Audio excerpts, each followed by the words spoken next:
정치카페 테라스. 네, 청취자 여러분 안녕하세요. 정치카페 테라스 지기 이정미입니다. 지난 월요일날 정치카페에 잠깐 출연을 했었는데 저를 테라스 이마담이라고 불러주셨습니다. 그것도 참 괜찮은 것 같은데요. 제 옆에 오늘 박홍순 선생님 또 나와 계십니다. 네, 안녕하십니까. 네, 선생님 그저께 우리 박근혜 대통령 연두 기자회견 보셨죠? 네, 봤습니다. 네, 소감을 한 말씀. 보통 우린 똥과 된장을 구별하는 문제에 대해서 얘기하는데 그분은 똥으로 된장을 만드는 방법을 어디서 비법을 개발하신 분 같아요. 왜냐하면은 그 기자회견 내용 보니까 노동시장 유연화를 강조하시면서 이어서 내수시장으로 활성화한대요. 어떻게 그걸 만들 수 있는지 참 대단한 비법이에요. 그 다음에 국정농단 논란을 그냥 묻어버리면서 국정기강을 바로 잡겠대. 네. 이것도 또 뭐를 만드는 거고. 예전에 왜 선거 때는 아예 자기가 제일 존경하는 인물이 대처수상이라면서요. 제일 감동 깊게 본 영화가 빌리 엘리어트라면서요. 어떻게 대처에 대한 애정이 빌리 엘리어트에 대한 애정으로 갈 수 있는지. 하여튼 간에 남의 말을 좀 듣는 편인데 그랬다가는 자꾸 끼어들고 싶더라고요. 아니 하여튼 입만 열었다 하면 대통령 여기야 요새 유행이야 이거지. 문제야 문제. 네, 아직 오프닝이 안 끝났습니다. 네, 대통령 말씀 들으면서 많은 국민들이 실망을 넘어 절망의 수준에 이르렀는데요. 가만히 생각해보면 대통령과 청와대가 바라는 것이 바로 이런 것이 아닐까 하는 생각이 들었습니다. 끝없이 국민들을 절망케 하고 정치의 환멸을 느끼게 하고 결국 무관심하게 만들려는 것. 이럴수록 우리 국민들 더 영리하게 우리 정치 현실을 똑바로 감시하고 주권자의 권리를 다해야 할 것입니다. 정치카페 테라스 12번째 시작하겠습니다.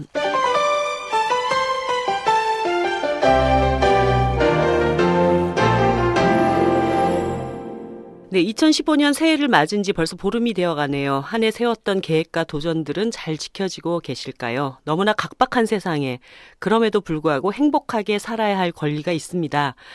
올 한 해를 어떻게 지혜롭게 보다 풍요롭게 살아갈 것인가 이야기를 오늘 나눠볼까 합니다. 깜짝 놀랄 만한 게스트라고 설명하려고 했더니 그냥 앞에 오프닝에 끼어드셔가지고 사람들을 깜짝 놀라지 못하게 만들었네요. 우리 정치카페의 주인장 중에 한 분이시죠? 우리 유시민 대표님 나와 계십니다. 네, 안녕하세요. 네. 우리 청취자분들께서 너무너무 좋아하실 것 같아요. 주인장으로서 새빵살이를 하고 있는 우리 정치카페 테라스 그동안 어떻게 좀 평해 주신다면? 한 데서 고생이 많구나. 좀 이렇게 카페 영업에 도움은 될까요? 뜨내기 손님들 좀. 네. 네. 전셋값만 올리지 말아주세요. 이마담의 미모로 그냥 지나가는 행인들을 유혹해서. 네, 감사합니다.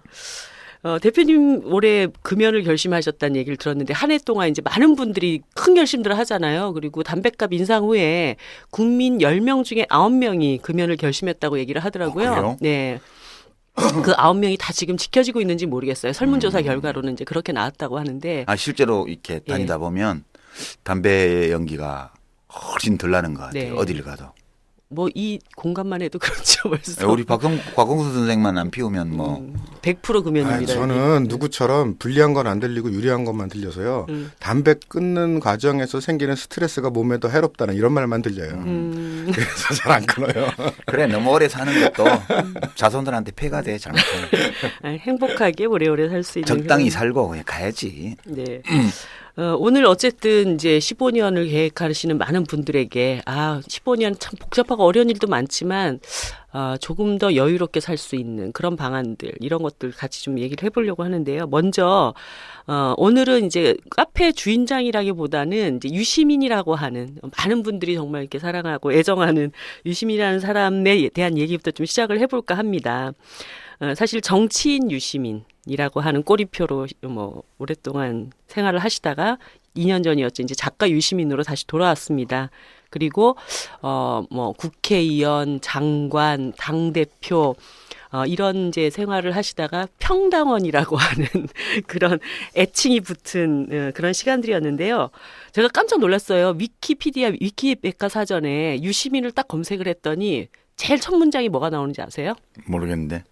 아직도 유시민은 대한민국의 정치인이다. 이렇게로 예. 표기가 되어 있습니다. 누가 고쳐야 되는데 그러니까 안 고치나 보네. 아무도 고치고 싶지 않은 것에 이 반증이었다는 이런 생각이 잊혀진 드는데 인물이라서 아무도 고칠 생각을 못 하는 거지.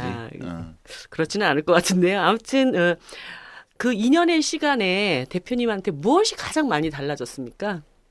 오, 우선 기상 시간이 늦어진 거 그게 1차적으로 제일 크죠. 몇 시에 일어나세요, 요즘은? 요즘은 뭐 보통 7시 반 그 정도에 일어나죠. 예전에 정치를 할 때는 그 시간에 이미 나가 있을 때도 많았고. 예. 그 일찍 일어나는 거, 늦게 일어나는 거, 그 이외에 또 그 외에 이제 사람 만나는 게 예, 아주 이제 적어졌죠. 네. 그냥 혼자 있는 시간이 많고 그렇죠. 지금 이 시간이 예전 시간에 비해서 어떻게 느껴지세요? 훨씬 편안하다? 그렇죠. 그 편하려고 그만뒀는데 그럼 편해야지. 예. 아무튼 뭐 대표님의 그 정치인으로서 작가로서의 변신은 그냥 조금 잠을 더 자고 편안한 시간들이다. 이렇게. 그렇죠. 이제 뭐 책임져야 될 일이 없으니까 그 좋죠. 네. 책임을 진다는 거는 되게 힘든 일이거든요. 그 뭐 지난 과거의 힘든 얘기는 오늘 너무 많이 안 하려고 제가 지금 예. 마음을 먹고 있기 때문에. 아니 뭐 정치 얘기 안 한다며. 네네. 그래도 그 정치인으로서 뭐 장관으로서 국회의원으로서 활동하면서 하여튼 뭐 온갖 그 기분 안 좋았던 것들을 여러 그 곳에서 토해내셨더라고요. 뭐 국회의원들 중에 뭐 여기 가나 저기 가나 똥물 튀기는 인간들도 많아서 정말 스트레스 받는다부터 시작해가지고. 일단 그런 스트레스로부터는 해방이 되신 거죠 지금. 예. 그 얘기 뭐 조금 제가 다르게 좀 얘기를 해보려고 하고요. 일단 먼저 작가로 돌아오신 분이기 때문에 이제 글 쓰는 문제, 글쓰기라고 하는 것에 대해서 좀 얘기를 해보려고 합니다. 그러니까 올해 이제 특별한 여러 가지 결심들이 있으실 텐데 그 중에서도 조만간 대표님의 새로운 책이 또 출간된다는 이야기가 있습니다. 예, 어떤 책이 지금 준비되고 있나요? 이제 제가 쓰는 건 아니지만 뭐죠? 노유진의 정치 카페 그걸 어디서 네. 이렇게 만져서 책으로 만든다고. 네, 그건 3월 달에 예, 출판된다고 들었습니다. 예, 그렇게 듣고 있고요. 제가 쓰는 책은 지금 작업을 하는 중인데 뭐 빠르면 한 4월 달 중으로 나올 수도 있고 뭐 조금 더 늦어질 수도 또 있을 것 같은데 이번 나온 책은 글쓰기에 관한 책이에요. 작업하고 있는 건. 근데 글쓰기에 관한 책이다 그러면 굉장히 이렇게 방대하게 느껴지는데. 예, 그 이제 글은 되게 이제 두 종류가 있는데 크게 보면 하나는 예술적인 문학적인 글쓰기가 있고 네. 또 하나는 이제 논리적인 또는 공학적인 글쓰기가 있는데 저는 예술가는 이제 못 됐으니까 그 뭐 시나 소설 이런 거 말고 우리가 보통 블로그나 페이스북이나 또는 자기 개인 홈페이지나 또는 회사에서 조직에서 생활할 때 보고서 예. 예. 그런 거가 되게 이제 논리적인 글, 공학적인 글이거든요. 네. 이제 그거를 잘 쓰는 사람이 되려면 어떻게 생활해야 할까? 많은 분들이 저한테 어떻게 하면 글을 잘 쓸 수 있냐고 많이 물어보셨어요. 네. 그래서 글 쓰는 기술이라기보다는 글은 다 다른 거기 때문에 어떤 게 좋은 글이다 이렇게 말하기가 어려워요. 잘 쓴 글은 다 각자 저 나름대로 잘 쓴 거거든요. 예, 이제 그런 글을 쓸 수 있는 능력을 가진 사람이 되려면 뭘 어떻게 하면 될까? 이제 그런 거에 대해서 예. 그래도 시중에 보면은 뭐 유행처럼 글쓰기 관련 책들이 많이 나와 있잖아요. 최근에 많이 나오더라고요. 네, 그런데도 내실 생각을 한다는 건 그동안 나와 있는 글쓰기 책들이 갖는 어떤 부족함이나 한계 이런 게 있으니까 뭔가 다른 어떤 거를 특별히 강조하기 위해서 쓰시는 거 아닌가요? 이제 그런 점도 좀 있긴 해요. 네. 그러니까 이제 글을 잘 쓰는 법에 대한 책이 많죠. 근데 제 책은 엄밀히 말하면 글을 잘 쓰는 방법에 관한 책이라기보다는 글을 잘 쓰는 사람이 되는 방법에 관한 책이라고 말할 수 있을 것 같아요. 네. 예. 그래서 뭐 이렇게 이런 거를 이렇게 고치고 저런 거를 저렇게 고치고 그런 거 아니고 사람이 글 쓰는 능력을 어떤 과정을 거쳐서 얻게 되는가 그리고 그 과정을 어떤 방식으로 밟으면 되는가 이제 아주 어렸을 때는 어떻게 하면 되고 이미 뭐 이제 고등학생 정도 됐다면 어떻게 하면 되고 또 이미 사회에 나와 있는 사람이라면 어떻게 하면 좀 잘 쓸 수 있게 될까 이제 그런 거에 대한 네. 얘기예요. 그 예전에는 사실 글을 쓰는 일이라고 하는 것은 굉장히 특별한 사람들이 하는 일이고, 이제 글 쓰는 사람 그러면은 이제 그것만 하는 사람이라는 인식이 많았지만 요즘 사회에서는 사실 인터넷 공간이 굉장히 발달하고 SNS가 활발해지면서 누구든 다 자신의 이야기를 글로 소통하는 이런 일들이 그렇죠. 이제 굉장히 많아졌잖아요. 그렇기 때문에 사람들에게 글 쓰는 의미가 예전보다는 굉장히 확장돼 있는 것은 사실인 것 같아요. 그랬을 때 정말 좋은 글을 쓰면서 사람들과 소통하고 싶은 욕구들이 굉장히 많아진 것은 사실인 것 같거든요. 그러니까 우리가 호모사피엔스, 그러니까 현생 인류를 짧게 보는 사람 한 50만 년 전부터 나타난 걸로 봐요. 네. 이제 그 진화에 대해서 좀 기준이 다른 분들은 한 400만 년으로 잡기도 하고요. 짧게 50만 년 잡아도요. 50만 년 중에 49만 5천 년 동안은 글이 없이 살았어요. 문자가. 문자로 뭘 쓰기 시작한 건 5천 년밖에 안 됐어요. 그러니까 이제 우리가 100일을 살았으면 99일 동안은 문자 없이 살았고요. 그 나머지 하루 중에도 뭐 지금이 예컨대 뭐 난 12시다. 그러면 한 11시까지는 아주 소수의 사람들만이 문자를 다뤘어요. 네. 이게 우리 대중들이 다 글을 읽게 되고 또 글을 쓸 수 있게 되고 단순히 쓸 뿐만 아니라 자기가 쓴 글을 그렇게 큰 비용을 들이지 않고 또는 전혀 비용을 들이지 않고 전 세계에 유통할 수 그렇죠. 있는 이런 시기가 된 거는 한 5분 전쯤 돼요. 네. 그러니까 우리가 지금 굉장히 운이 좋은 시대에 살고 있는 거고 이런 시대이기 때문에 자기가 쓰고 싶어서 쓰는 글을 쓰는 사람도 많고요. 네. 또는 지식 정보화 혁명, 지식 기반 사회, 정보통신 혁명 이런 것 때문에 업무상 글을 써야 되는 사람들의 비율이 굉장히 많이 늘어났어요. 그렇죠. 예. 그래서 제가 최근에 이제 통합진보당 해산과 관련된 그 헌법재판소 결정문 이런 걸 보면서 정말 저는 탄식을 했습니다. 뭐 해산 결정도 결정이지만 그 문장들을 보면요.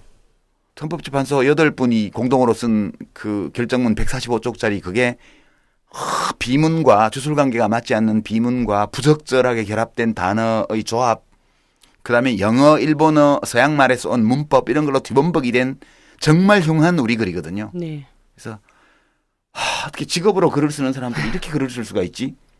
그런 생각 때문에 좀 저는 개인적으로 예전에 그 재판을 봤는데 판결문이 한 90쪽 됐었거든요. 한 문장이죠, 그죠? 네, 한 문장이에요. 90쪽이 문장이 끝나질 않아요. 뭐뭐 했고 했는데 해서 했으므로 이래서 한 문장이 90몇 쪽을 가요. 야, 맞춤표가 이건 없어요. 어느 나라 문장이냐. 그러면 문장이 이렇게 길어지면 무슨 말을 하는지 몰라요. 아니 판결문 읽으실 때는 어떻게 하던가요? 숨을 쉬시나 판결문? 다 읽진 않아요. 하여튼 그게 어떻게 한 문장으로 나오는지. 그러다가 손 못 쉬어서 질식 사하면 자기들이 책임질 거야. 그러니까. 정말로 심각해요. 예. 그러니까 이제 변호사는 변론서를 쓰고 검사는 공소장을 쓰고 뭐 검찰 수사관은 진술서를 뭐 받고 판사는 판결문을 쓰고 다 하잖아요. 그 네. 법조는 글 쓰는 게 기본이죠. 근데 어떻게 문장을 이렇게 쓸 수 있을까? 그 점이 놀라울 정도로 그래서 그렇게 어려운 일이 아니거든요. 아주 간단하게 우리 말다운 우리말, 우리 글다운 우리 글을 쓸 수 있는데 그렇게 해야 될 필요성이랄까 이런 걸 못 느끼거나 또는 글에 대해서 잘못된 낡은 관념에 사로잡혀 있으면 일부러 글을 어렵게 쓰기도 해요. 예. 아래 것들 못 알아보게. 못 알아듣게. 못 알아보게 하죠. 근데 글을 이제 직업적으로 쓰는 작가들은 대체적으로 모델이 있잖아요. 예. 어떤 사람의 어떤 작가든 뭐 어떤 사람이든 그 글을 잘 쓰는 자기 나름대로의 모델이 있어서 따라가려고 하는 게 있지 않나요? 혹시 예. 그런 모델이 있나요? 저는 이제 글을 쓰려고 뭐 글쓰기를 배운지를 않아서 글을 쓸 때 롤 모델이 있거나 그렇지를 않았어요. 저는 진짜 글 쓰는 직업을 가지려고 생각해 본 적이 없었고 그냥 살다 보니 어쩌다 보니 글 쓰는 직업을 갖게 된 경우라서 그냥 그렇게 하다 보니까 그렇게 된 거죠. 우리가 이제 출판이 되기는 하겠지만 아까 유 대표님 말씀하셨던 것처럼 이제 글을 통해서 사람들에게 굉장히 합리적인 어떤 설득력을 가져야 되는 그런 직업에 있는 분들도 이게 굉장히 중요하고 또 내 마음을 정말 제대로 잘 표현해서 내 주변에 있는 사람들과 정말 제대로 소통하고 싶은 사람들에게도 필요한 정말 글쓰기를 하는데 뭐 유시민만큼은 잘 쓰지 못하겠지만 좋은 글쓰기를 하기 위한 10계명. 적어도 이런 정도는 한번 생각을 해보면 좋겠다. 좀 제안을 해주시면 많이 도움이 될 것 같아요. 청취자들한테. 예. 근데 말은 다 하잖아요. 네, 말을 잘 못하는 뭐 어려워하시는 분도 있죠. 잘 못하건 아니건 말은 다 해요. 음. 너 말할 줄 알아? 그런 질문은 성립 안 돼요. 네. 근데 글 쓸 줄 알아? 이 질문은 성립하거든요. 근데 말과 글은 사실 같은 거예요. 네. 그러니까 우리가 글을 쓸 때 글을 쓰기 어렵게 느껴진다면 어떤 걸 생각하냐면 글은 지어내는 게 아니라는 거. 이 예술적 글을 쓰기에는 지어내는 게 필요해요. 시나 소설 이런 걸 할 때는 좀 지어내야 돼요. 네. 스토리도 지어내고 인물도 지어내야 되는데 생활 글쓰기, 논리적 글쓰기에는 글은 짓는 게 아니라 쓰는 거거든요. 네. 그럼 뭘 쓰냐? 자기 생각을 쓰는 거예요. 이게 먼저 생각, 감정, 느낌 이런 게 나한테 있고요. 이 생각과 감정과 느낌 이걸 다 합쳐서 나의 내면 어떤 표현하고 싶어하는 나의 내면으로 본다면 나한테 내면이 있기 때문에 이 내면을 표현해야 인생이 즐거워지잖아요. 속에 뭐가 있는데 그거를 어떤 형식으로든 표현을 못하면 네. 삶이 굉장히 답답해지고 우울해져요. 인생의 회의를 느끼게 되고요. 그러니까 우리 인생은 어찌 보면 계속 자기 내면을 표현하는 과정이라고 말할 수 있어요. 그때 이제 이것을 음성으로 표현하면 말이 되고요. 그것을 문자로 표현하면 글이 되는 거예요. 말과 글은 같은 거예요. 네. 근데 순서를 보면 먼저 말을 배우잖아요. 말을 배운 다음에 문자를 깨우치고 글을 쓰기 시작해요. 그러니까 말과 글의 관계에서 보면 말과 글은 같은 것인데 말이 글보다 먼저예요. 그러니까 어떻게 글을 쓰냐 하면 말하는 것처럼 글을 쓰면 돼요. 그냥. 네. 말하는 것처럼요. 말하듯이 글을 쓰면 그게 제일 잘 쓴 글이고요. 진짜 잘 쓴 글은 호씨 나도 쓰겠네 이런 정도. 이런 글이라면 나도 쓰겠다라는 느낌을 독자가 가지게 하는 글이 정말 잘 쓴 글이거든요. 그러니까 말하듯이 쓰면 된다. 그렇게 생각하면 돼요. 그렇지 않고 자꾸 지어내야 된다고 생각을 하거나 특별히 무슨 방법이 필요하다고 생각할수록 글쓰기가 어려워지고 네. 모니터를 탁 켜면 첫 문장 쓰기가 너무너무 어렵잖아요. 그렇죠. 네, 종이 착 그게 펴놓으면 제일 힘들죠. 첫 원고지 문장. 첫 문장 쓰는 거 어렵잖아요. 근데 말하라 그러면 첫 문장을 다 말한다고요. 네. 그런 것처럼 그냥 말이 글보다 우선이다. 말하는 것처럼 쓴 글이 잘 쓴 글이다. 이렇게 생각하고 자기가 뭐 말하고 싶은 것이 있을 때 말한다고 생각하고 글을 쓰면 돼요. 그러면 저 같은 경우는 이제 글을 쓰면 욕이 많이 나오겠네요. 앞으로. 그냥 그거는 일단 써놓고 교정을 하면 되지. 여기 있는 거는. 그러면은 제가 올해 예상하고 있는 작업하고 약간 겹치는 것도 있네요. 저도 이제 글쓰기 관련 책을 써달라는 출판사 청탁을 몇 번 받았는데 아예 안 하겠다고 하고 대신 대안으로 얘기했던 게 제가 보기에는 글쓰기보다 말하기가 중요한 거다. 사람들은 말은 다 할 줄 안다고 생각한다. 근데 말이 글이다. 말이 잘 돼야 글도 잘 되는 거다. 근데 외국의 도서관 분류를 보면은 꼭 빠지지 않는 도서관 분류 체제가 하나 있어요. 디스커션이에요. 토론하기, 말하기. 네. 그리고 아주 고대 그리스로 가도 이 수사학이 굉장히 중요한 다 거기서 학문이었잖아요. 나온 거죠. 그렇죠. 네. 그 수사학으로부터 나오고 그것이 이제 연구되는데 우리는 도서관에 가면 그 분류 자체가 없어요. 근데 우리는 왜 말은 그냥 다 알아서 하는 거라고 한국 사람들이 왜 생각하거든요. 글쓰기가 힘들다고 느끼냐 하면 특히 생활글이나 이런 것들이 그렇게 살지 않아서 그래요. 그러니까 글은 나의 내면을 문자로 표현하는 건데 네. 내면이 없으면 쓸 말이 없어요. 쓸 글이. 근데 우리가 아이들 키울 때부터 이렇게 합리적으로 생각하고 논리적으로 생각하고 앞뒤가 맞게 살아가려고 노력을 해야 되는데 그 잘 안 돼요. 애들 때 이제 애들이 합리적으로 따지기 시작하면 엄마나 선생님들이 또는 아빠들이 어따 대고 자꾸 말대꾸야 막 그런 것부터 해서 얘야 꼭 그렇게 따지는 게 좋은 건 아니란다부터 해서 그걸 못하게 해요. 그러니까 평소에 그것을 하는 습관이 들어있지 않기 때문에 논리적 글쓰기가 그렇게 어려운 거예요. 그래서 내면이 있고 내면을 표현하는 문자로 표현하는 게 글이기 때문에 이 내면이 정돈되어 있어야 정돈된 글이 나오는 거예요. 네. 그러니까 엉터리로 사는 사람은 아무리 글쓰기 훈련을 해도 논리적인 글에 관해서는 제대로 쓰기가 어려워요. 왜냐하면 그 내면 자체가 어수선하기 때문에. 그렇죠. 네. 진짜 이게 굉장히 어려운 얘기네요. 글을 어떻게 하면 좋은 글을 쓸 것인가. 정말 내면이 잘 정돈되어 있어야 한다. 정말 내면이 복잡한 사람들. 더 어렵게 만들어. 평소에 아주 비논리적으로 아무렇게나 자기 이익 중심으로 생각하고 행동도 자기 이익되는 방향으로만 하고 이렇게 하던 사람이 갑자기 논리적인 글을 쓰라 그러면 네. 그 되게 어려운 거라고요. 네. 그러면은 그런 내면이 잘 정돈되기 위해서는 그 다음 단계 어떤 노력을 조금 더 기울일 수 있을까요? 그 영업 비밀인데. 그런 거 하나 정도로 오늘 얘기를 해주셔야지. 제가 이미 이제 강연한 동영상이나 녹취한 텍스트들도 돌아다니고 있는데, 자기가 쓴 글 중에 자기가 만든 건 거의 없어요. 제가 직업적 글쟁이임에도 불구하고 내가 쓴 여기서 내가 어떤 책에 쓴 생각 중에 진짜 내 거 몇 %나 될까? 1%도 안 될 것 같아요. 내가 쓰는 모든 글들의 내용, 형식, 문장 이것들이 다 어디서 본 거예요. 네. 어디서 봤는지 기억 못하지만 네. 다 사회적으로 습득한 거라고요. 그러니까 글을 잘 쓰고 싶다면 아는 게 많아야 돼요. 아는 게 많을수록 잘 쓸 수 있고요. 그다음에 좋은 글로 써진 좋은 내용을 가진 책을 많이 읽어야 돼요. 네. 그거 많이 알려면. 그거 하지 않고 글 잘 쓰겠다? 그건 저는 불가능한 미션이다. 네. 그거는. 예, 우선 많이 읽어야 되고 아는 게 많아야 돼요. 우리말 속담 중에 잘못 해석돼서 오용되고 있는 것 중에 하나가 침묵은 금이다. 네. 이거예요. 침묵이 금일 때가 있어요. 침묵을 지키는 쪽이 오히려 나을 때, 알지만 알면서도 얘기 안 할 때, 그럴 때 침묵이 금이 될 수 있죠. 근데 몰라서 얘기를 못하면 침묵은 똥이죠. 그렇죠. 그러니까 사람들이 다 침묵하고 있을 때 되게 저 사람이 무엇을 알고 할 얘기가 있음에도 불구하고 그것이 적절한지를 따져본 다음에 침묵을 지키는 거. 이거는 금일 수 있지만 뭔 말을 하고 싶어도 아는 게 아무것도 없어서 말할 게 없다. 그래서 침묵을 지키고 있을 때 그것도 금으로 인정해 주면 그 사회는 아주 똥통으로 가는 거예요. 예. 예. 그래서 침묵은 금이다. 이거는 들어맞는 경우가 100에 하나도 안 된다. 100에 99은 몰라서 침묵하고 있는 거예요. 그래서 대통령의 인사말에도 그런 거 나오면 안 돼요. 묵묵히 뭐 지지해 주셨던. 묵묵한데 뭘 지지해? 지지하려면 얘기를 해야지. 예. 그러니까 우리나라 속담 중에 참 안 좋은 게 있어요. 똥이 무서워서 피하냐, 더러워서 피하지. 근데 사실은 더러운 똥은 치워야 돼. 대부분의 사람은 무서워서 피하는 거잖아요. 아니지. 그럼 더럽다. 더러우면 치워야지. 말을 해야 냅두고 되거든요. 피해만 그치? 다니면 어떻게 해. 참 답답해. 오늘 이제 오프닝부터 똥 얘기를 시작해가지고 지금.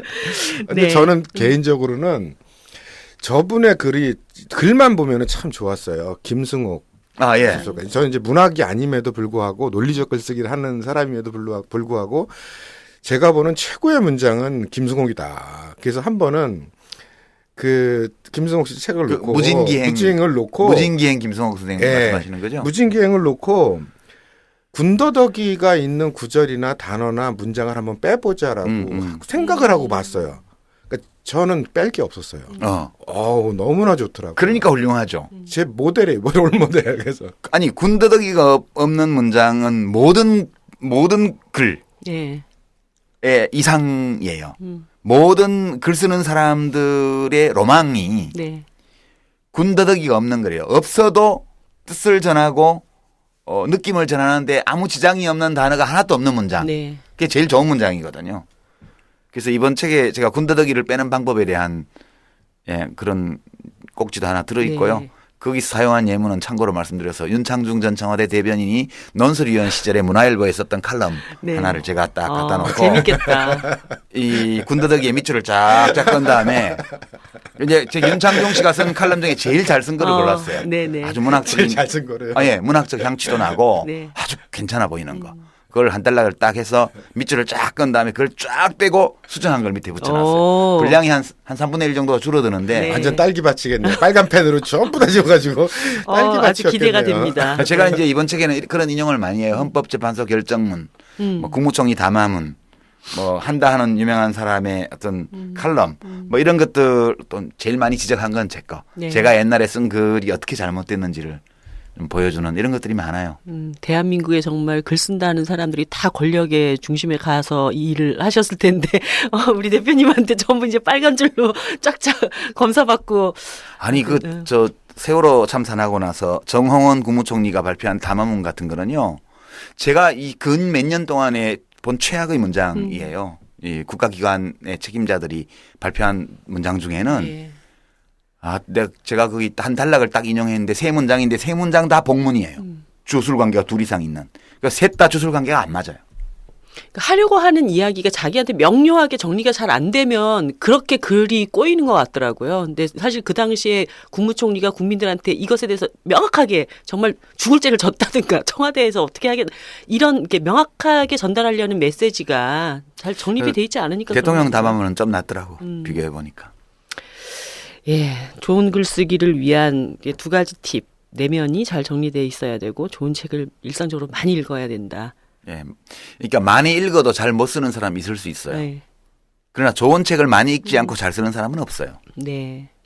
그러니까 좋은 책을 많이 읽는다는 것은 필요 조건에 해당되죠. 네. 그런다고 해서 다 잘 쓰는 건 아니지만 그거 하지 않고는 잘 쓰는 게 불가능하다. 그 점은 뭐 실제로 이렇게 시중에 서점에 가면은 이른바 대학 교수들 중에서도 수구적인 성향이 굉장히 강한 사람들은 책이 없어요. 그러니까 말씀하신 내면의 어떤 자기 고민이라든가 깊이가 있어야지 글이 나오는데 뭐 수구라는 것은 결국은 돈과 권력이잖아요. 그걸 한 손에 쥐겠다는 욕구잖아요. 그거를 무슨 책으로 표현할 일이 없는 거죠. 그래서 그런 걸 보더라도 풍부한 내면이 전제가 되는 건 확실한 것 같아요. 예. 글쓰기 얘기하다 보니까 제가 이제 유 대표님 이제 과거를 한번 털어봤잖아요. 오늘 나오기 전에. 그랬더니 아는 분들은 많이 아시고는 있을 텐데 예전에 드라마 대본도 이제 2차례 쓰셨더라고요. 그래요? 그러니까 그것은 우리도 모른다라고 하는 3부작 미니 시리즈였던가 아무튼 그거 하나랑 그건 8부작이었어요. 8부작 시리즈. 그다음에 MBC 드라마 스페셜에 나왔던 신용귀여 전가. 네, 예, 그거는 두 개. 단막극. 네, 단막극 두 개를 쓰셨어요. 다 각색한 거예요. 원작이 있는 거를 네네. 드라마 대본으로 각색한 그렇게 거니까 쓰신 거죠. 예. 별게 아니에요. 그거는. 네. 앞으로 근데 이런 드라마 대본 같은 거 해보시고 싶지 않아요? 요즘 막 좋은 드라마들이 많이 나오잖아요. 그건 제가 잘해서 그 일을 한 게 아니고 저를 되게 귀여워해주는 어떤 PD 선생님이 그 맨날 몇천 원짜리 원고 써서 인물 만들지 말고 좀 쉽게 벌어서 네. 열심히 만들라고 돈 벌려고 예, 하셨던. 준 일이었기 때문에 지금 유능한 작가들이 얼마나 많은데요. 제가 거기 끼어들겠어요. 예. 그러다 보니까 요 근래에 재밌게 보신 드라마 같은 거 있어요? 드라마 같은 거 보세요, 대표님? 이 드라마 예 미생 이런 거 보셨어요? 미생은 못 봤고요. 그 전에 뭐였지 그 별그대. 별그대. 별그대는 저도 재밌게 봤어요. 취향이 그러시구나. 그쪽 취향이시구나. 네, 알았습니다. 전지현 씨의 달덩이 같은 얼굴을 보는 그 즐거움으로. 내용보단 비주얼 위주로 가시는군요. 예, 그 뭐 드라마 그렇지 뭐. 알겠습니다. 거기 무슨 심오한 내용이 있는 게 아니잖아요. 심오한 내용이 있는 많은 좋은 드라마도 있었어요. 그동안에. 네. 그러면 글쓰기 얘기는 이런 정도 좀 하고 다음에 제가 이제 대표님하고 좀 얘기해보고 싶었던 키워드는 후회라는 겁니다. 후회. 후회. 예. 사실은 대표님의 이력을 보면은 남들은 하나도 하기 힘든 일들을 5개를 하셨어요. 그렇게나 많이? 방송인, 의원, 장관, 정당 대표, 그리고 작가.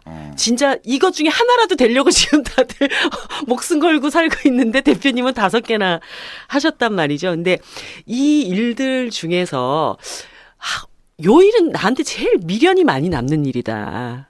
라는 거를 하나를 꼽으라면 어떤 일이 떠오르십니까? 미련 같은 건 없어요? 미련 남는 일은 한 개도 없어요. 아. 왜냐면 지금 하고 있는 일이 제일 좋기 때문에 이것보다 더 하고 싶은 어떤 게 있으면 미련이 남겠는데 그렇지가 않아서 그냥 그런 것들을 다 살면서 살면서 쭉 걸어왔던 그런 어느 한 길모퉁이에서 만난 것들 네. 그런 정도 의미예요. 예. 그렇다면은 거꾸로 내가 이 일을 왜 했는지 정말 후회스럽다 하는 거. 그런 것도 없어요. 그냥 살다 보니 하게 됐고 매번 그 일을 할 때는 이거 해야 돼 그렇게 생각하고 했던 거니까. 다만 이제 그 일을 잘했냐, 뭐 왜 꼭 그런 식으로 했어야 되냐 이런 것들은 많이 네. 남아 있죠. 특히 이제 정치를 제가 10년 정도 했는데 이제 정치를 떠난 지금까지도 제가 이제 가끔씩 많이 이용을 당하잖아요. 어떻게 이용당하시죠? 정치인이라는 이 카테고리로 묶어놓은 유시민이라는 이름은 대체로 영원한 반면교사이거나 네. 저렇게 하면 안 된다. 그런 거요. 그다음에 만인의 샌드백. 네. 그러니까 누구나 다 제가 과거에 했던 일들이나 했던 말들 중에 어떤 걸 찾아내서 욕하고 밟고 이제 뭐 심심할 때 걷어차도 뒤탈없는 개업구리 취급을 해도 괜찮은 그러니까 만인의 샌드백 같은 거죠. 저는 제가 사실 정치를 떠날 때 떠나고 나서도 계속 그렇게 쓰일 거라고 제가 이야기도 했고요. 네. 어디 인터뷰에서 정확하게 그렇게 쓰이고 있죠. 지금도. 근데 그런 현실이 원망스럽거나 하진 않으셨어요? 아니요. 원망이 아니고 이제 원래 그런 거예요. 이게 세상이라는 게. 원래 이제 뭘 해서 성공한 사람은 뭘 다 잘해서 성공한 것처럼 거기서 비결을 찾으려고 그러고 배우려고 그러고요. 뭘 하다가 잘 안 된 사람은 그 사람한테서 실패의 원인을 찾기 마련인 거거든요. 그러니까 저는 정치인으로서 이제 제가 정치인으로서 하려고 했던 일은 정당을 바로 세우는 또는 좋은 정당을 만드는 일이었기 때문에 네. 이제 그거에 계속 도전했고 실패했잖아요. 근데 원래 뭘 막 하려다가 실패하면 사람들 좀 안타까워해 주기도 하고 그러면 좋은데 그게 아니고 이제 우리나라 풍토는 실패하면 조롱해요. 기본적으로. 네. 안철수 씨도 한때 막 이렇게 하다가 지지율 떨어지고 하니까 조롱조잖아요. 언론 보도가 다. 그러니까 제가 했던 일들도 뭐 도지사 선거 경기도에서 나갔던 거며 뭐 김해 재보궐선거에 어떤 후보를 내보내서 열심히 재선 것처럼 했다가 이제 실패한 거며 통합진보당 또 이제 진보통합으로 해가지고 제3당을 키워보려다가 또 내부 문제로 좌절한 거며 이런 것들에 대해서 저게 성공했더라면 좋았을 텐데 실패해서 안타깝다 이게 아니고 그봐 저렇게 하면 실패하는 거야. 이렇게만 사람들이 얘기를 하고 있죠. 근데 그거는 뭐 세상사가 그런 거 아니겠어요 원래? 그런 뻔한 세상사에서 그런 비루한 현실을 감당하면서도 끝없이 또 다시 도전하고 또 도전하고 이러는 게 또 어떻게 보면 정치인의 삶이기도 한 것인데 대표님께서는 이제 그러한 것을 내가 감당할 그런 몫은 아니다 이렇게 판단을 하신 근데 거죠. 그동안 이렇게 의원, 장관, 정당 대표, 작가 이렇게 쭉 살아오신 것을 보면은 저한테 박혀 있는 이미지는 박혀 있는 유시민은 뾰족한 거예요. 뾰족한 거. 근데 그 뾰족한 게 불편한 것이기도 하지만 꼭 필요한 거 있잖아요. 왜 주머니 속 송곳이라는 말이 네. 있잖아요. 항상 긴장하게 만드는 것. 왜 소크라테스는 그 변론에서 지식인을 등에 비교하기도 하잖아요. 쇠파리. 아주 그냥 성가시게 하는. 네, 성가시게 그냥 그 둔한 소를 자꾸 쏴대가지고 자꾸 깜짝깜짝 놀라게 하고 긴장하게 만드는 건데 좀 그런 역할이 아니었는가. 아마 체질상 아니면 성격상 그런 걸 DNA에 내장하고 계신지 모르겠지만 뭘 해도 그렇게 뾰족하고 뭔가 사람들이 그 긴장하도록 만드는 그런 역할로서는 충분히 의미 그러니까 있게 이제 욕을 살아오시지 돼지게 얻어 먹는 않았나. 거지. 욕 먹어도 괜찮죠 그런 거라면. 그 대신 유 대표님은 오래오래 사실 거잖아요. 욕 먹는다고 오래 사는 게 아니더라고. 우리 그래요? 신해철 씨 보니까. 그렇게 어처구니 없이 그렇게 세상 떠나기도 하잖아요. 그러게요.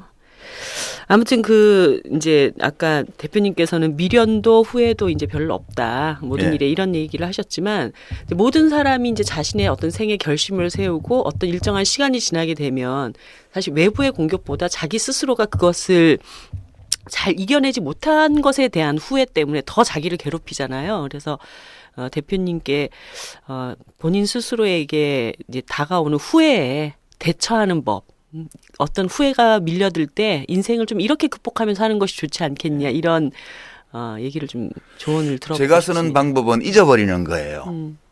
그러니까 지나간 일은 못 바꿔요. 우리가 바꿀 수가 없어요. 네.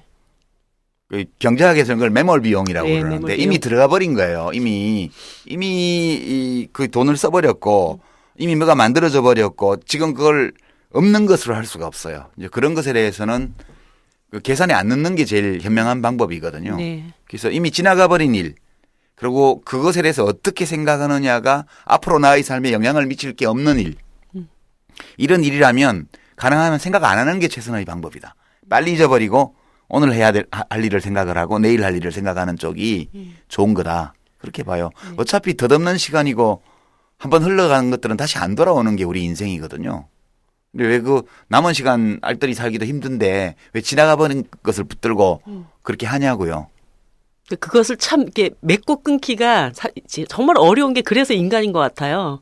그러니까 대표님 말씀처럼 어차피 나에겐 더 이상 이것이 의미가 없다. 네. 그러면 빨리 딱 정리를 하고 그 다음을 바라봐야 되는데 끝없이 막 이런 때 저는 굉장히 많거든요. 이렇게 밤에 이렇게 누워 있다가 갑자기 벌떡 일어나서 내가 그때 왜 이렇게 했을까 막 이런 생각들. 그거는 그 일들이 아직도 우리 이정미 씨의 삶에 영향을 주고 있기 때문에 그럴 거예요. 왜냐하면 아직도 정당 활동을 하고 계시고 그렇잖아요. 저도 정치를 안 그만두고 계속 뭔가 직업으로서 정치를 하고 있으면 과거에 정치를 시작한 이후에 있었던 많은 일들 또는 심지어 그 전에 있었던 어떤 일까지도 네.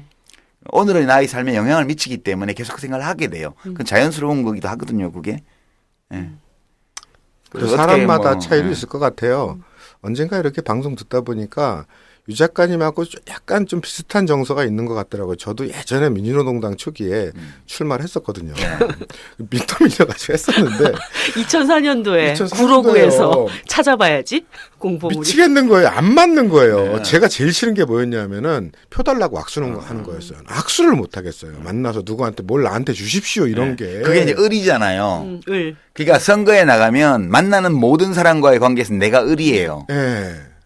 근데 언젠가는 나도 갑질을 하고야 말 거라는 굳은 의지로 그걸 견디는 사람은 견디는데 갑자기 선거에 당선되고 나서도 갑질을 할 생각이 전혀 없는 사람한테는 이게 되게 괴로운 거야. 너무 괴로워서 난 못 하겠는데. 왜 견디는지 이제 알았다. 당시 선거운동원 사람들은 갑질. 갑질을 그날을 위해. 할 수 있는 자리까지 가기 위해서 그걸 견디는 거예요. 그렇구나. 우리 박근혜 대통령을 봐요. 뭐 선거 전에는 막 눈물도 흘릴 줄 알고 뭐 손에 붕대 감을 정도로 악수도 하고 다니고 뭐 다 하잖아요. 그러나 일단 선거에서 이기고 나서 갑이 딱 되면 그다음에 할 자리 없잖아. 전 그 3주 정도 기간이 세상에서 제일 힘들었고 너무 이 내적인 고통이 심해가지고 선거운동원들하고 많이 싸웠어요. 왜 악수를 안 하냐.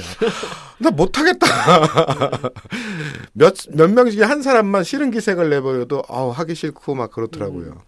그게 이제 당성이 부족해서 그런 게지.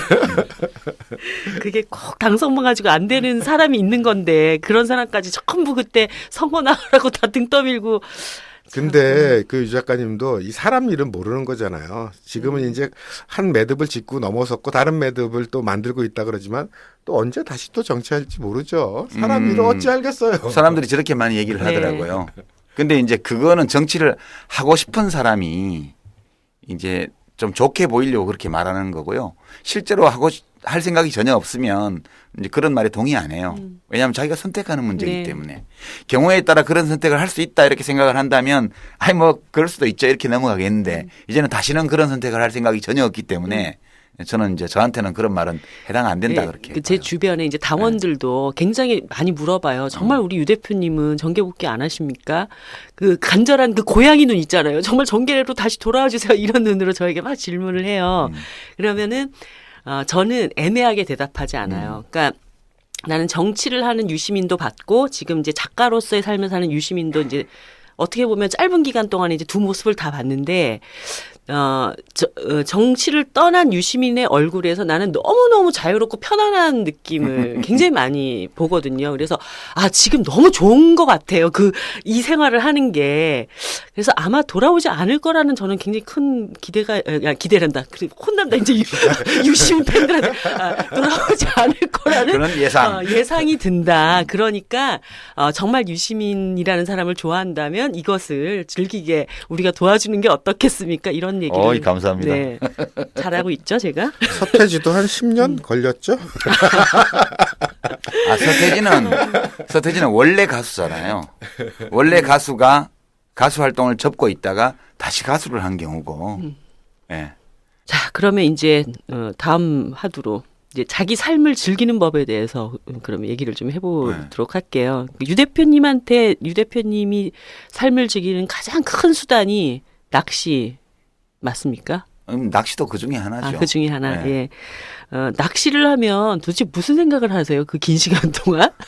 저는 사실 한 몇 년 전인가 해돋이를 봐야 되겠다고 혼자서 강릉을 간 적이 있어요. 그래가지고 아침에 이제 굉장히 추울 때긴 했지만 바닷가에 딱 앉아서 이렇게 아침 돋는 해를 보면서 많은 생각을 정리해야지 딱 앉아 있는데 5초가 지나니까 너무 심심한 거예요. 그래가지고 다시 돌아온 그 5초라는 시간이 이렇게 긴 시간이구나를 처음 그때 느꼈는데 낚시는 진짜 가만 앉아가지고 열 몇 시간씩도 그렇게 하시죠. 네. 네. 그 시간에 뭐 하세요? 낚시는 이제 좀 다른데 바다 낚시나 또 민물에서도 강에서 하는 루어 낚시, 그러니까 공격성 어종을 낚는 네. 그런 낚시는 굉장히 이 몸을 많이 써야 돼요. 그러니까 민물 계류나 강에서 하는 낚시는 계속 걸어다니면서 낚시를 해야 되고 바다 낚시는 갯바위에 서서 하거나 배를 타고 해야 되기 때문에 그건 거의 스포츠예요. 뭐 우리 공차면서 무슨 생각을 하는 게 아니잖아요. 축구할 때.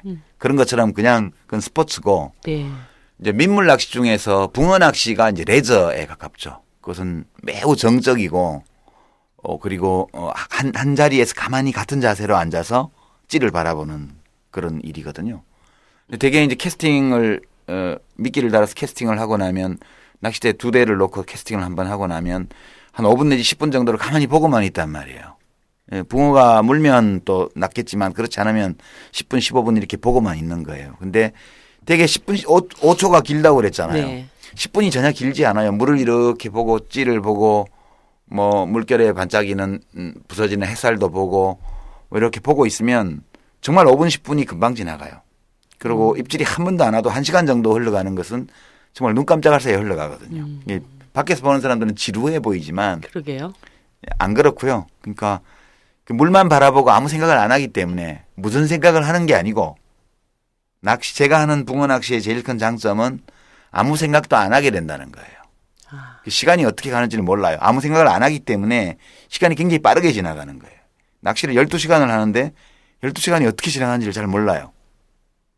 그러니까 그 시간 동안 무념무상. 뇌를 비우는 것 같은 예, 그런 시간이죠. 그래서 좋은 거지. 아. 예. 그렇게 낚시를 그러면 얼마에 한 번 정도씩 다니세요?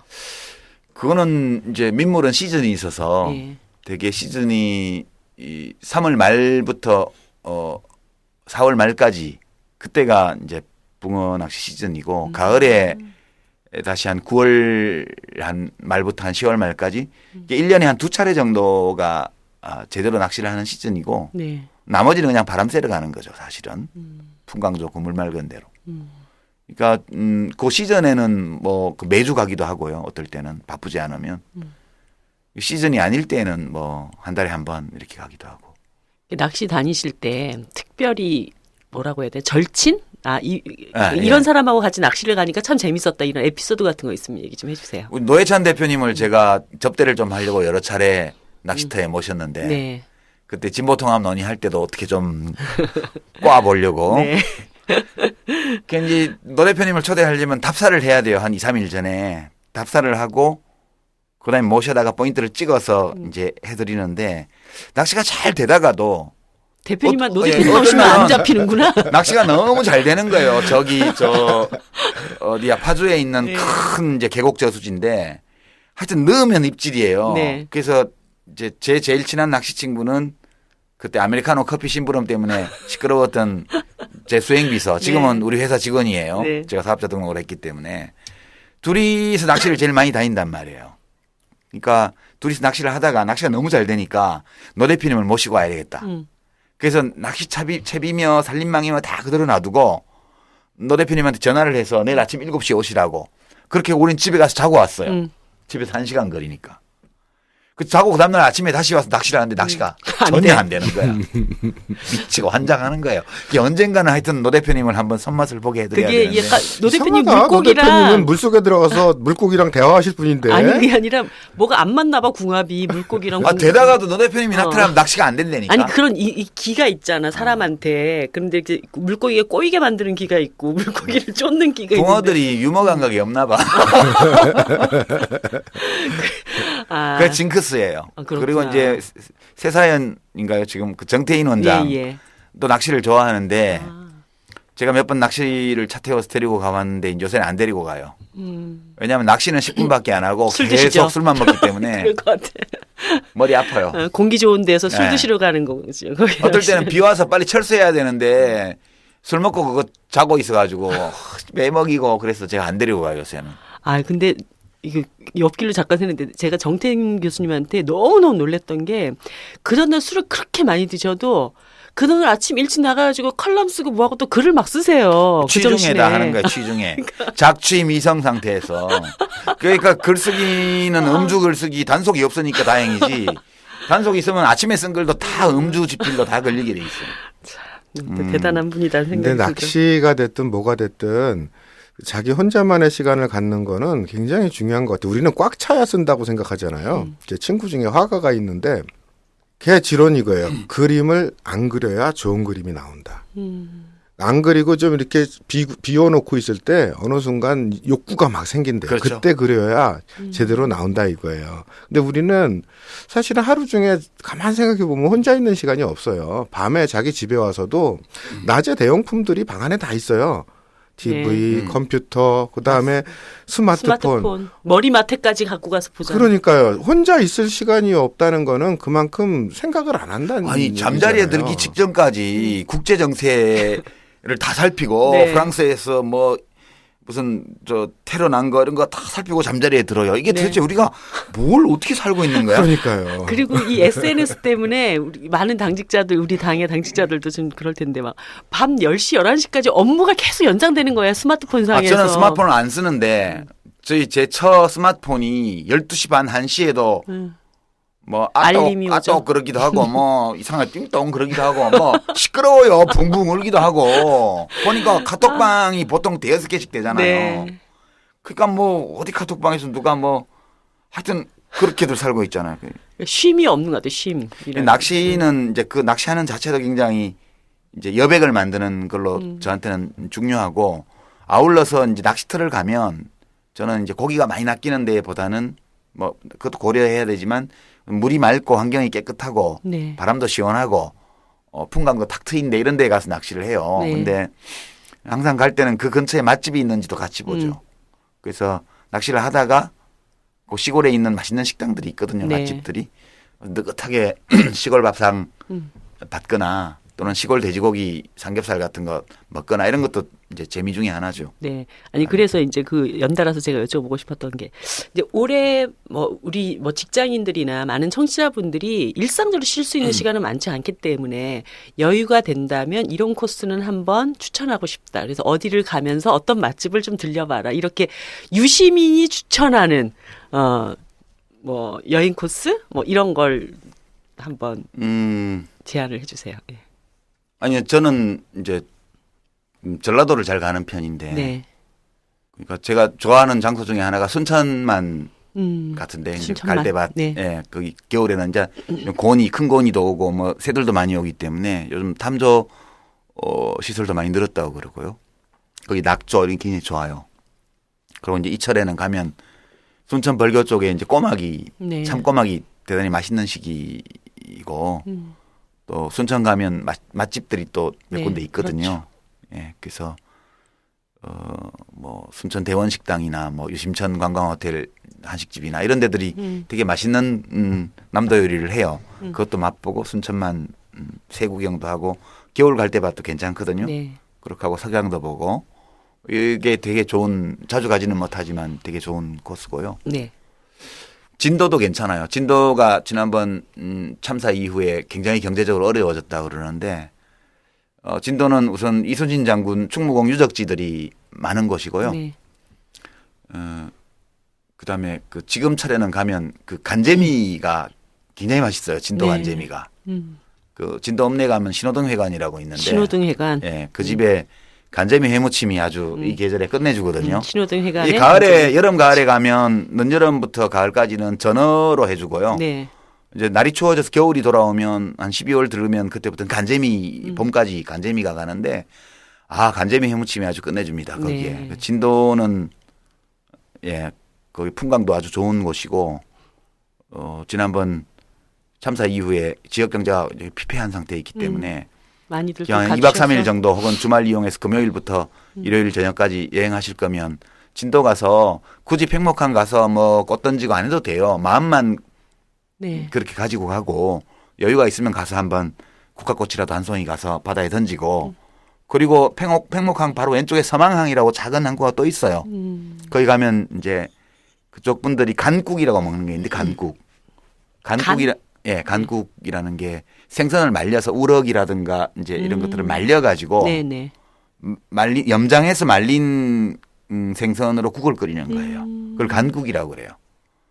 서망항에 가면 간국을 하는 집들이 네. 있어요. 그게 해산물을 좋아하는 사람들은 굉장히 특이한 맛이어서 예, 간국도 먹을 만하고요. 예, 저도 비린 음식 되게 좋아하거든요.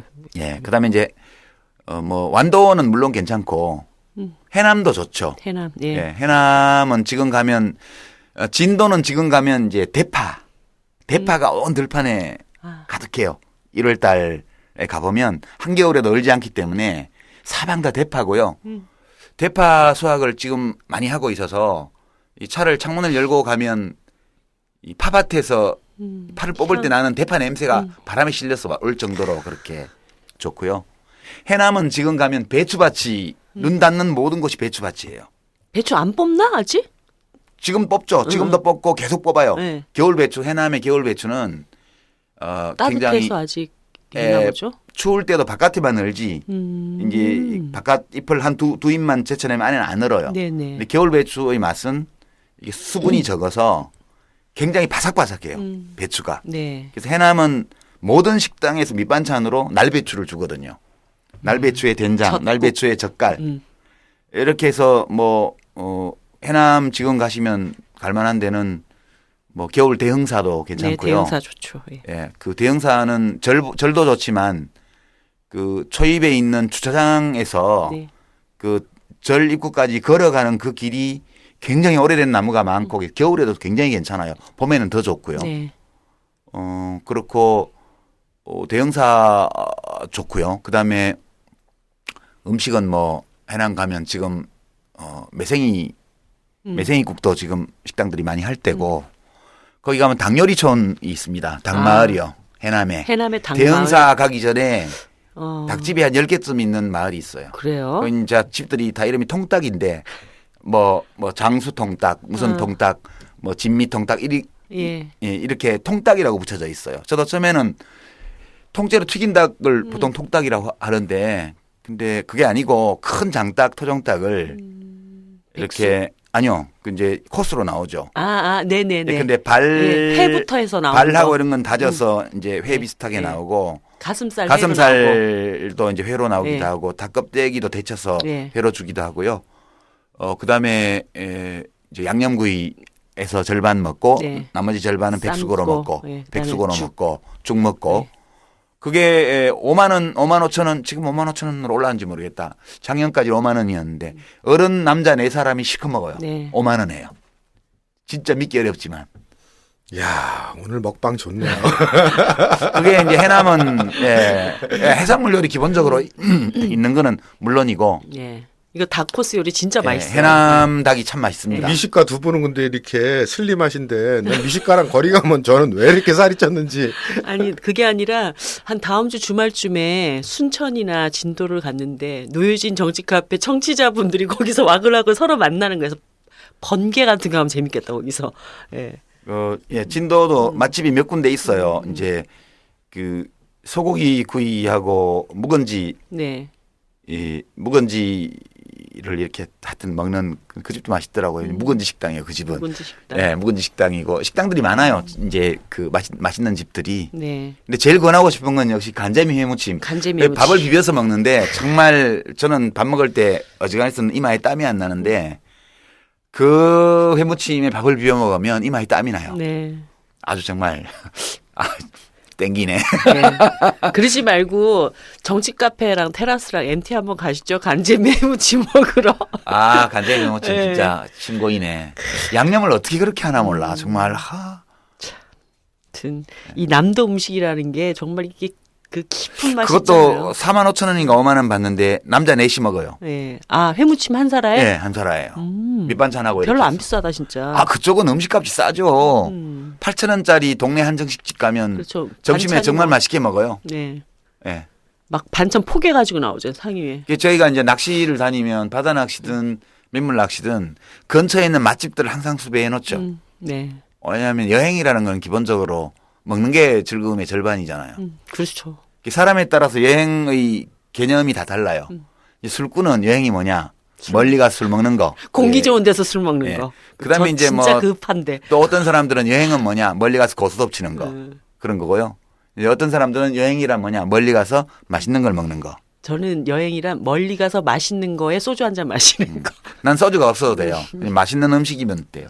아, 저도 여행은 좋아하는데 정 반대네요. 아. 저는 자연환경 먹는 거에 별로 관심이 없거든요. 아, 그렇구나. 제 여행의 목적은 인문환경이에요.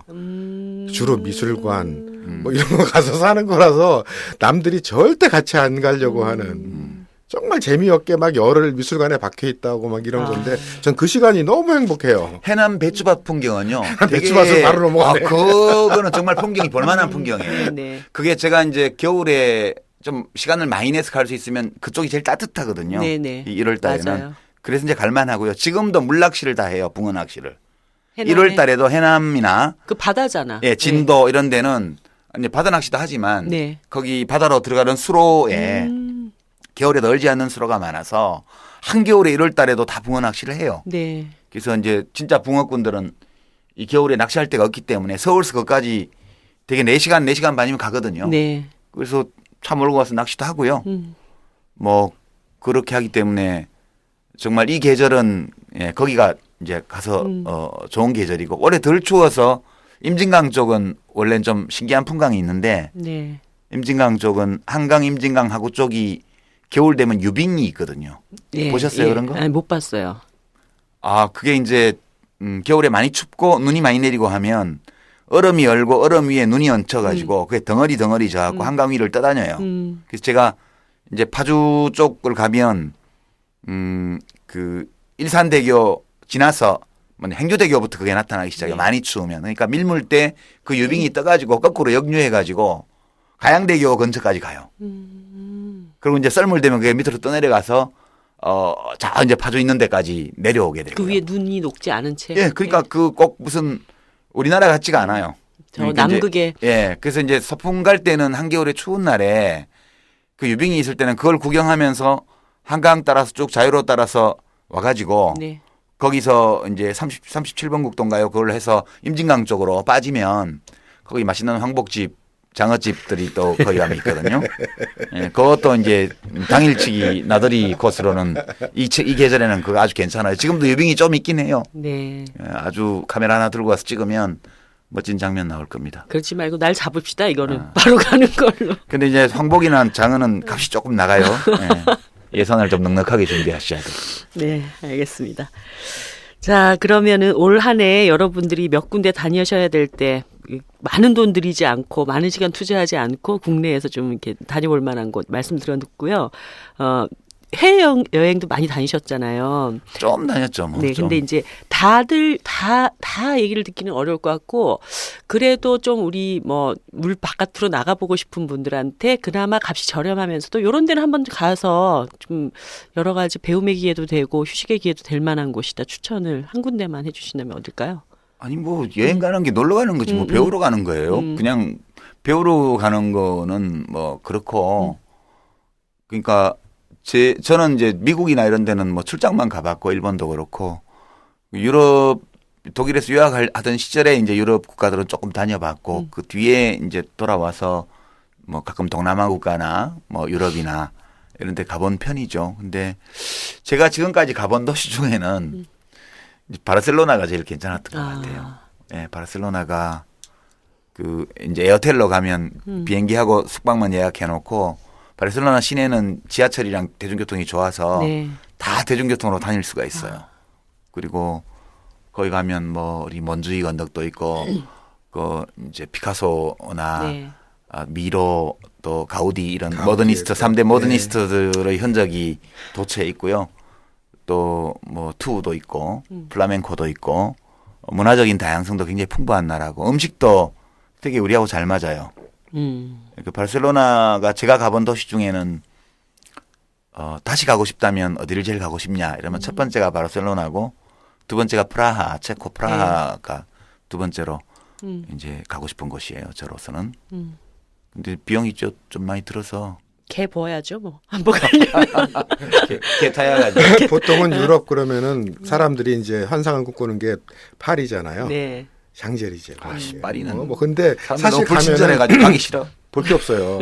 그래요? 저도 좀 비슷한 게 뭐 미술관 때문에 가긴 했지만 유럽 여기저기 다녀본 데 중에서 또 가고 싶은 곳 1위는 스페인이에요. 바르셀로나는 바르셀로나에 또 볼만한 거리가 많은데 이게 마드리드 밑에 남부 네. 세비야 뭐 곳곳이 다 달라요. 어떻게 그렇게 한 나라 안에서 다양한 문화와 삶의 모습이 이렇게 혼재돼 있는지 정말 재밌는 게 스페인이에요. 그 스페인이 이제 그 봐야 마드리드는 되겠다. 옛날 아라곤 왕국 거기 이제 내륙 중심 우리 대구 같은데요. 거기가 네. 그 바르셀로나는 카탈루냐 왕국의 수도란 말이에요. 네. 그다음에 이제 이 남서쪽으로는 안달루시아 지방이라고 해가지고 거기가 예전에 이제 하나의 국가로 통합되기 전에는 각각 다른 언어와 문화 이런 걸 가지고 있던 지역들이거든요. 네. 그게 이제 뒤섞이는 과정에서 문화적 다양성이 굉장히 풍부해졌고 그 지역색이 굉장히 커요. 저희가 알기로는 스페인은 지방색이 차이가 굉장히 크다는 거예요. 그래서 이제 지금은 많이 이제 교류가 촉진이 돼서 플라멩코 같은 건 원래 이제 안달루시아에서 나온 거지만 바르셀로나에서도 다 저녁에 공연 볼 수 있는 데들이 많고요. 투우는 원래 마드리드 쪽에서 하던 건데 바르셀로나도 이제 투우 경기장이 있고요. 그다음에 뭐 딴 데보다 바르셀로나는 이제 문화적인 전통과 카탈로니아 왕국의 그 자치와 관련된 역사 그런 프랑코가 일으킨 내전 네. 스페인 내전 때 있었던 여러 일들에 대한 이제 유적 이런 것들도 많고요. 저는 되게 좋더라고요. 그렇죠. 우리 축구들 좋아하잖아요, 사람들. 예, 그것 저는 때문에도. 스페인 갔을 때 바르셀로나 딱 도착했더니 마드리드랑 붙은 거예요, 축구가. 엘 클라시코. 그리고 며칠 있다가 마드리드 갔는데 다시 바르셀로나랑 마드리드랑 축구가 붙은 거예요. 근데 분위기가 전쟁이에요. 전쟁이죠, 그거는. 네. 그 시민들이 거의 다들 경기복 입고 한일전 분위기예요. 살기 등등해요. 이건 진짜 무슨 전쟁이랄 것 같은데 나중에 얘기를 들어봤더니 실제로 얘네들이 다 옛날에 다른 나라였잖아요. 맨날 전쟁하던 놈들이 축구로 대리전을 대리전. 하는 개념이고 뿐만 아니라 축구 선수가 기사라 그러더라고요. 거기. 예, 그 레알 마드리드는 레알이 영어로 하면 로열이잖아요. 네. 그게 왕립 구단이에요. 네, 그게 네, 네. 말하자면. 그 바르셀로나는 협동조합이에요. 맞아요. FC 바르셀로나는 풋볼 클럽 바르셀로나 이게 이제 프랑코 정권 때 바르셀로나가 마지막까지 저항한 지역이고 그리고 이제 자치권을 계속 유지하려고 노력을 했던 곳이고 최후의 저항 거점이었고 그냥 프랑코가 독재를 하던 시기에 바르셀로나의 팀 이름을 강제로 바꾸게 했다고요. 그런 역사적인 배경이 다 있어서 이 최강 팀인 마드리드하고 바르셀로나가 붙으면 모든 면에서 대비되는 두 지역을 근거로 둔 전혀 성격 다른 두 팀의 이제 경기이기 때문에 그게 단순한 축구 경기 이상의 의미를 그 사람들은 갖고 있는 거죠. 하여튼 저는 바르셀로나 그때 일주일 머물면서 놀고 왔는데 정말 괜찮더라고요. 음식이 좋아요. 네. 딴 것보다. 그리고 사람들이 술은 뭘 마시죠? 술도 물론 술은 뭐 유럽은 다 어디나 비슷하니까 와인이라든가 이런 것들을 마시는데 해산물 요리가 굉장히 다양하고요. 이제 뭐 오징어 먹물 요리 이런 것 포함해가지고 마늘이 많이 들어가요. 마늘도 많이 들어가고 네, 그래서 입에 맞아요. 우리 입에. 옷을 잘 입는. 옷을 잘 입어. 거기는 시에스타가 있어서 오후에 한 2시부터 4시까지는 잔단 말이에요. 다. 맞아요. 관광객만 돌아다니고. 그리고 저녁에 밥을 먹으러 가면 밤 9시가 넘어야 식당이 제대로 시작을 해요. 그 10시쯤 되면 사람들이 본격적으로 잘 차려입은 사람들이 나타나서 거의 자정 1시 넘어까지 밥 먹고 놀고. 그러니까 밤잠은 짧으니까 낮에 또 자야지. 재밌어요. 네. 놀러로만 가도 이제 재미있겠고 사실 그 요즘 스페인 몬드라곤 협동조합 관련해서도 사람들이 많은 관심을 갖고 또 연구를 하고 있기 때문에 일을 핑계로 협동조합 공부하러 간다고 일을 핑계로 가가지고 맛있는 거 먹고 돌고 이런 여행 코스를 한번 잡아보면 되겠네요. 자, 그러면은 이제 국내에서는 아까 얘기했던 이제 전남을 위주로 먹거리 여행 그리고 이제 외국 여행은 스페인을 한번 다녀보자 이런 얘기를 하셨는데요. 아무튼 저도 오늘부터 개붙고 한번 도전을 해보겠습니다. 저희가 알고 있는 내용 중에 유 대표님이 오디션 프로그램을 그렇게 좋아한다는 얘기가 있어요. 네, 좋아해요. 네, 그래서 그 얘기 조금 마지막에 한번 해보고 싶은데 오디션 그래서 얘기도 나왔잖아요. 말하듯이 노래해야 된다 해서 그게 우리 박진영 씨가 말하듯이 그랬어야 된다. 박진영 씨가 맨날 말하듯이 좀 노래하고 있으면 이제 그다음에 공기반 소리반이었으니까 비음이 있어야 뭐가 나온다. 공기반 소리반. 아마 그것도 글로 아마 나올 것 같아요. 왜 그렇게 좋아하세요 오디션 프로그램을? 오디션 프로그램 우리가 보통 이제 노래를 들으면 가수들이 부르는 노래를 듣잖아요. 그럼 이제 녹음실에서 이제 녹음해서 만들어낸 소리들이에요. 그리고 이제 라이브로 하는 경우도 방송에서 보긴 하지만 직업으로 노래를 부르는 사람들이 부르는 거예요. 네. 근데 오디션 프로그램은 자기 인생을 걸고 거기 도전하는 사람들이 부르는 거예요. 그러니까 그 어떤 절박함이나 어떤 그 노래에 실은 감정 이런 것들이 프로 가수들이 그냥 녹음한 거나 라이브로 부르는 거하고 좀 다른 것 같아요. 그래서 그 노래에 묻어나는 어떤 느낌 이런 것들이 굉장히 절실해서 그걸 듣고 있으면 노래를 잘 부르고 못 부르고를 떠나서 진짜 치열한 삶의 현장을 보는 듯한 느낌? 그 자체가. 네, 그 자체가. 그래서 제가 제일 좋아하던 오디션 프로는 사실은 보이스 오브 코리아였는데 네. 그때 거기는 막 저한테 보여주셨어요. 이거 좀 들어보라고. 그 와중에 네. 세미 프로들이 나와서 부르는 네. 거예요. 정말 노래 실력으로 하는 데고요. 뭐 케이팝 스타나 이런 데는 사람을 발굴하는 네. 이제 신인을 발굴하는 시스템이고 뭐 슈퍼스타 K 같은 거는 막 그냥 마구잡이로 그냥 하는 거죠. 그냥 네. 그런 거고 보이스 코리아가 최고 괜찮았어요. 근데 그게 2번만 시즌 2까지만 하고 더 이상 안 나오더라고요. 네, 그래서 요즘 케이팝 스타 하고 있으니까 뭐 사정이 있어서 못 보면 재방송이라도 챙겨보고 네. 그러고 있죠. 노래를 못 부르니까 잘 부르는 사람들 보면 뭐 특별히 지금 응원하는 무슨 팀이나 가수 거기 출연자가 있어요? 지금 시즌 4에 네, 네. 제가 케이팝 스타 시즌 4 출연자 중에 제일 마음에 드는 참가자는 KT 김이라고 그 호주에서 온 친구인가? 네네. 말 느릿느릿하게 하는 여자아이 제일 마음에 들더라고요. 이렇게 눈 동그래가지고 이렇게 꾸벅꾸벅하던 누군지 알 것 같아요. 예, 너무나 그 매력적이더라고요. 그러시군요. 예. 박세훈 모르시죠? 안 보지? 아니요, 저도 아하. 오디션 프로그램 매니아입니다. 예, 그래서 그 이하이부터 버나드 김, 버나드 박인가? 버나드 박. 버나드 박. 그 고개통을 좋아해요. 목소리 톤이 좀 그 낮고 그다음에 약간 소울풀한. 나는 버박보다는 그 시즌 3에서는 저 친구들이 낫던데 샘김이 더 권진아하고 샘김이 훨씬 저한테는 좋았고 네. 예, 진짜 좋았어요. 그리고 시즌 1은 저기가 이제 박지민이 우승했지만 네. 이하이가 이하이. 나는 처음부터 좋았어요. 네. 처음부터 좋았는데 요새 왜 그런 노래를 부르나 몰라. 이하이는 진짜 제대로 된 노래를 부르면 빅마마를 능가하는 그런 이게 근데 기획사로 그 들어가고 이하이가 부를 수 있는 노래를 작곡할 사람이 그러니까 없다는 얘기가 이번에 그 있어요. 곽진원, 김필도 제가 완전히 그 두 사람 때문에 거의 이제 홀리어 살다시피 했는데 정작 새 앨범이 발표가 됐는데 그 노래는 정말 별로더라고요. 이런 얘기 해도 되는 거야, 근데? 아무튼 이게 좀 기획사가 이제 보석들을 좀 잘 이렇게 발휘할 수 있도록 하는 그런 그리고 저는 능력이 이하이 부족한. 씨 같은 경우도 그렇게 걸그룹 비슷하게 간 거에 대해서 좀 불만이에요. 아티스트로 가는 게 난데 이제 안테나에서 유희열 씨가 저 샘김하고 건진아를 어떻게 훈련시켜서 어떤 상품을 들고 나오나 이제 그게 되게 궁금해요. 그 친구들이 거의 아티스트 분위기이기 때문에. 예. 저는 이제 막 기교나 이런 것보다 소리 그 자체가 굉장히 좋은 가수들이 있잖아요. 네. 저는 이번에는 그래서 박유나. 목소리가 그냥, 예. 네. 문자 투표는 안 하시죠? 그것까지는. 그건 우리 아들이에요. 우리 아들이 합니다. 예. 그래서 유 대표님하고 올해 자기 삶을 즐기는 법, 낚시, 취미, 그리고 많은 여행들 이런 얘기들 쭉 나눠봤는데요. 이제 시간이 다 된 관계로 마지막 얘기를 대표님께 듣겠습니다. 올 한 해를 시작하면서 교수님들께서 이제 자신들의 어떤 소망을 담아서 정본 청원이라고 하는 사자성어로 올 한 해 이렇게 되었으면 좋겠다 얘기를 했는데 우리 유시민 대표님, 유시민 작가님, 저에게는 또 대표님이기도 하니까 올해의 바람을 담은 사자성어를 청취자들께 올해는 정말 이런 해가 되었으면 좋겠다 제안을 하나 해주시죠. 저는 이제 한자 사자성어는 못하고 우리말 사자성어로 눈을 뜨자. 뜨자. 네. 예, 눈을 뜨자. 뭐 저는 사자성어로 한자 사자성어로 하는 거 불만이에요. 네. 왜냐하면 그런 사자성어가 있는지 없는지도 모르는 이상한 거를 갖다가 지금 작년 연말에는 뭐였죠? 지록이마. 예. 지록이마는 그나마 좀 유명해요. 근데 이게 강석 김혜영의 그 싱글벙글 쇼에 보면 사자성어 이런 식으로 하거든요. 눈을 뜨자. 좀 눈 뜨고 살아야 될 것 같아요. 네. 그 당장 뭘 행동으로 못 하더라도 최소한 내가 눈은 뜨고 있어야 네. 뭐가 되는 거 아니냐 그런 거고요.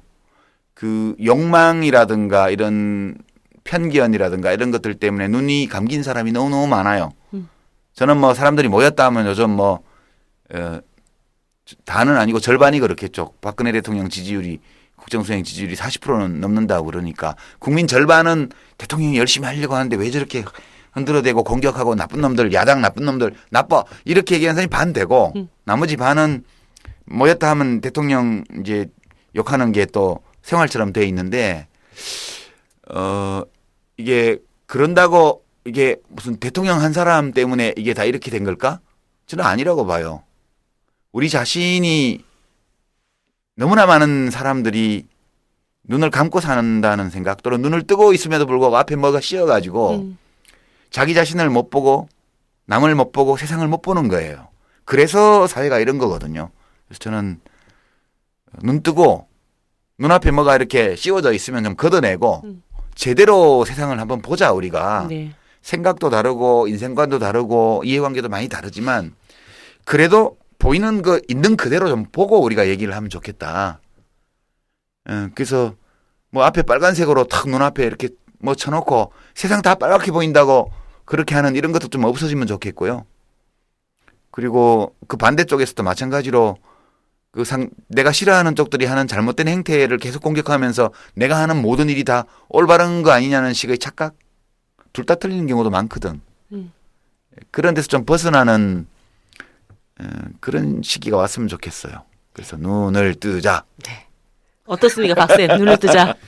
눈을 뜨자 좋고요. 저 같은 경우 아까 얘기 나왔지만 올해 한 해는 좀 많은 분들이 고독한 시간을 많이 가졌으면 좋겠어요. 적어도 밤 시간만이라도 고독한 시간을 고독에 몸부림쳐. 예, 가져야 그 그렇게 속에서 한번 해봐. 자유도 생기고 자기에 대한 뭐 생각도 자기와의 대화도 생기고 그런 점에서 사자성어는 아니지만 무소의 뿔처럼 혼자서 가라. 이거를 올해 많은 분들이 또 사자성어로 무뿔혼가. 그런가요? 네, 그랬으면 좋겠습니다. 예, 청취자 여러분, 1시간 동안 편안한 시간 되셨는지 모르겠고요. 어쨌든 우리가 많은 고민들도 안고 살지만 또 자기 자신을 위한 많은 시간들도 투자하는 것도 필요한 것 같습니다. 하지만 또 세상을 향해서 눈을 뜨자. 오늘 무뿔혼가. 자, 그런 말 마음에 오늘 새기면서 유시민 대표님과 함께했던 1시간 이것으로 모두 마치겠습니다. 수고하셨습니다. 예, 예. 네. 행복하세요. 훈훈한 자리였습니다. 예. 오늘은.